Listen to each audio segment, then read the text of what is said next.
Well then, I think everyone remembered the Polish missile incident, and the journalist of Associated Press has got the boot, strangely enough, which this Associated Press archibald is the mouthpiece of the establishment, the war machine in Washington. Well, he got the boot because when the missiles hit inside the territory of Poland, they said it was a Russian weapon which hit inside, and everyone was waiting to invoke Article 5 of NATO, and the whole world can go, yes, Lancaster, Pitchcom, after a nuclear war. But unfortunately, well, this journalist got a sack in the end. If it weren't for that Polish potato farmer, which had you got to give a medal, took photos of the incident, of the impact, the world wouldn't know about this incident.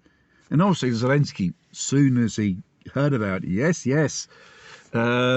Russian is a threat for Western democracy and all that rubbish. And even he straight away said it was a Russian missile. But slowly, I think people in the West, in the Pentagon,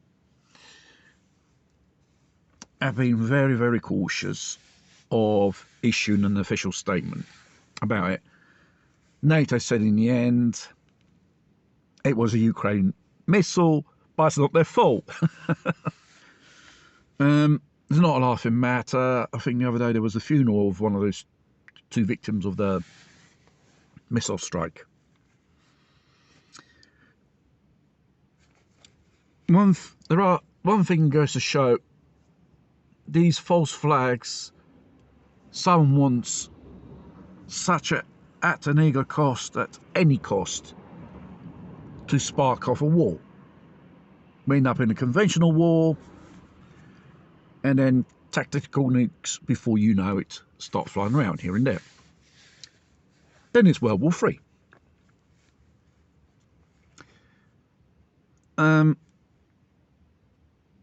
We are governed by insane leaders, greedy for power and dead scared to keep their positions in the rooms of power, basically. We heard about the incident of the Zaporizhzhia nuclear power station. Since the Russians took over it, Ukrainians are using heavy artillery to destroy it, to spark off a nuclear incident. They were looking for a false flag. Ukrainians are desperate, and the West are desperate. They need a false flag to applicate Article 5. But you can't applicate Article 5 in Ukraine territory, because Ukraine is not a part of NATO, it's not even part of Europe. Even if Zelensky lives in Dreamworld, signed up membership for join NATO. And currently, we had the inspectors of the International Atomic Agency. They had a good look around and says there's nothing to report. And went off. And the Russians called them again.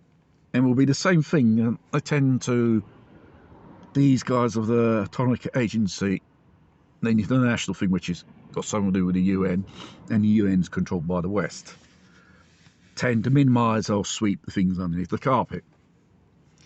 That is a very, very dangerous scenario. Because Russians, they put their artillery on site where the nuclear power station is, okay, and the Ukrainians are trying desperate not to hit the finger bombs, and the Russians are just shelling the hell out of them. like the Ukrainians done. They put in civilian structures, artillery or rocket positions, and fire upon on people and Russian military as well. So how is this thing going to end? It's very difficult to say, but the scene is this. I think more European leaders are more concentrating, more time passes by, the situation in their own patch, recession, shortages of fuel and food, probably the next few months we may face, and they may have to deal with social uprise and the collapse of society as we know it in these countries. I think a lot more concerned that they tend to be more, you know, pissed off with Zelensky. They will throw him underneath the bus. Sunak pledged 50 million quid of military aid.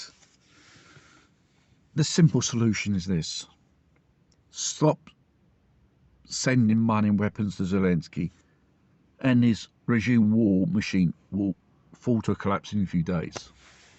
His country's falling to collapse anyway.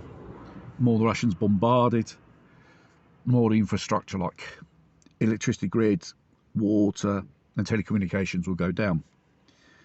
And the bloke who commands the energy company in Ukraine, which is a private firm, says to the Ukrainian people, it's best for you to do a runner out of Ukraine. Energy provider said that in Ukraine. Unbelievable. So we could be facing with a refugee crisis as well as our domestic economical social problems.